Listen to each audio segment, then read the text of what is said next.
Hello everyone, welcome back to our channel. In today's video, I'm gonna show you how to add an Amazon items to any list.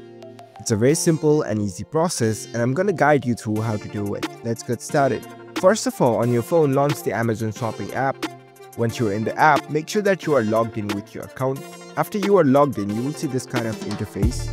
Now, in order to add any Amazon items to the list, you must have created the list first. In order to create the list, here you can see the profile icon at the bottom, tap on it. At the top right corner, you can see the list option, tap on it. If you have created any list, it will show up over here. In order to create a new list, here you can see the plus icon, tap on it. You can give your preferred name to your list, and after that, you can tap on this create list button. Your list has been successfully created. Now you can go back to your home page, you can explore different products, and if you found any product interesting, you can go to the products page, scroll down, and if you want to add this to the list, here you can see add to list option, tap on it, and here it shows the list we have just created. You can select your preferred list, and there you go.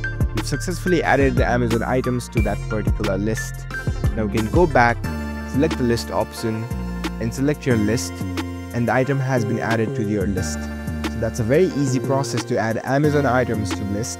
If you found this video helpful, don't forget to give this video a thumbs up and subscribe to our channel for more tech tips. Thank you for watching.